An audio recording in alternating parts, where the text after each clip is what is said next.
안녕하세요. 레버리지랜드에 오신 것을 환영합니다.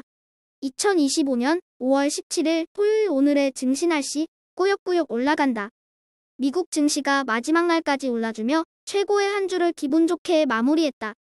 너무 올라서 약간은 초췌해 보이는 반도체가 오늘은 잠시 쉬어간 반면 과매도되었던 중소형 러셀 2000 지수가 0.83% 올라주며 힘을 내주었다. 그리고 유망, 스몰캡 기술주 종목들은 오늘도 1.58% 상승하며 호랑이 등에 올라탄 모습이다.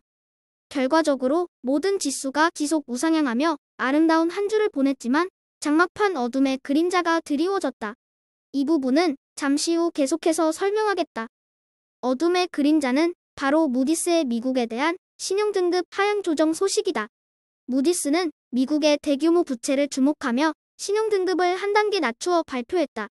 한편 엔비디아는 중국 상하이의 반도체 개발 연구 설립 계획을 공개했다. 그리고 10만 달러 초반에서 횡보 중인 비트코인에 대한 단기 전망이 엇갈리는 가운데 이번에는 JP 모간이 하반기 뜨거운 상승을 예측해 화제다. 다음은 주요 증시 전망 소식들이다. 먼저 블룸버그 통신은 무디스의 신용등급 강등으로 인해 미국 증시의 상승 랠리는 사실상 끝이 났다고 못 박았다. 가상화폐 투자기관인 크로노스 리서치는 이제 비트코인은 10만 달러가 새로운 지지선이 될 것이라고 주장한다. 그리고 4년 전 비트코인의 강세장을 정확히 예측했던 플랜비는 이제 비트코인을 10만 달러 밑에서 살 기회는 사실상 끝이 났다고 확신했다. 3배수 레버리지 ETF가 뜨거웠던 한 주를 마지막까지 무난하게 마무리했다. 오늘은 시장의 상승 행렬에 동참하지 못했던 바이오테크 ETF 라부가 5.6% 상승하며 가장 좋은 모습을 보여주었다. 미국의 20년물 장기채권 ETF TMF 역시 10년물 국채금리에 상승세에 주춤하는 모습을 보이던 끝에 오늘은 소폭 올라주며 바닥을 찍고 반등하는 분위기다. 2배수 레버리지 ETF 역시 대부분의 종목들이 초록불을 밝히며 상승 마감했다. 전기차와 바이오가 2배수의 분위기를 주도한 가운데 비트코인 ETF BITU는 오늘도 소폭 상승하며 50달러 지지선을 굳건하게 지켜내는 모습이다. 그리고 이번 주에 최고의 수익률을 기록한 USD 반도체 ETF와 MAGX 빅테크 ETF 역시 단기 급등에도 불구하고 별조정 없이 무난하게 마무리해 안도감을 주고 있다. 다음은 불즈ETN의 15개 개별 종목들 소식이다. 반도체는 여전히 뜨거웠고 빅테크도 견고했다. 그리고 불즈에 새로 영입된 히든카드 팔란티어는 너무 올라 불안해 보임에도 불구하고 상승세를 멈추지 않고 있다. 이제 불즈ETN은 어느덧 144달러대까지 솟아오르며 다음 주 대망의 150달러 고지 점령에 도전한다. 오늘의 추천 종목은 버진갤럭틱이다. 버진갤럭틱이 시장 예상치를 뛰어넘는 순손실과 매출을 기록하며 이틀 연속 대폭등 중이다. 특히나 2026년 여름 연구 비행을 시작으로 같은 해 가을에는 민간 우주 관광 비행을 계획하고 있다고 발표하며 투자자들의 기대를 증폭시키고 있다. 그리고 우주여행 가격은 기존 60만 달러에서 더 높은 가격으로 조정될 예정된다. 또한 유럽 시장 진출을 위한 전략적 거점으로 이탈리아의 제2우주항 설립을 검토 중이라는 소식도 전해졌다. 영화에서나 나오던 우주여행 시대가 정말 코앞으로 다가왔다는 것을 실감시켜주고 있다. 물론 최근 큰 기대감에 단기적으로 급등해 있는 만큼 추격 매매는 추천하지 않는다.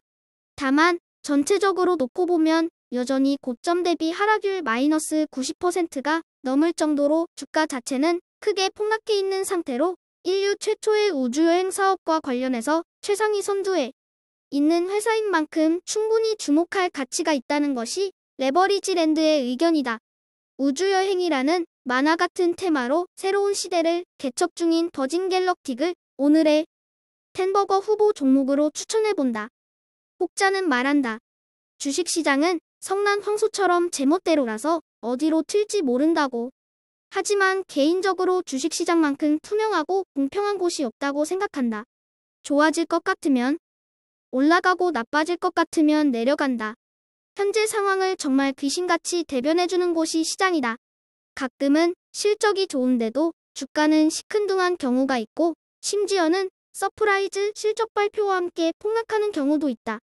그 이유는 시장의 무게중심이 현재 시제가 아닌 미래 시제에 있기 때문이다. 좋아져서 오르는 게 아니다. 좋아질 것 같으니 오르는 것이다. 마찬가지로 지금 나쁜 건 상관없다. 나빠질 것 같은 게 더 문제다. 우리가 뉴스를 보고 주식을 매매해서는 안 되는 이유가 여기에 있다. 소문에 사서 뉴스에 팔라는 얘기도 같은 맥락이다. 최근 쓰레기 취급받던 반도체가 중동 국가들로부터 대규모 투자 자금을 유치하며 좋아질 것이라는 기대감에 하늘 높이 비상 중이다.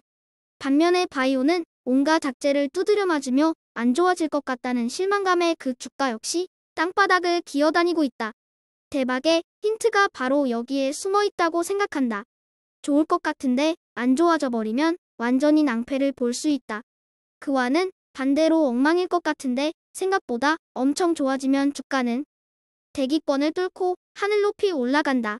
과거 지표와 현재 지표만을 가지고 떠들어대는 TV, 유튜브를 비롯한 온갖 매스컴의 헛소리에 현혹되지 말고 자기만의 투자 철학을 가지고 미래를 예측하며 위기 속에서 기회를 발굴할 줄 아는 영리한 투자자가 되자. 이번 한 주도 수고 많으셨습니다. 레버리지 랜드를 아끼고 사랑해주시는 모든 분들께 감사드리며 즐겁고 편안한 주말 되세요.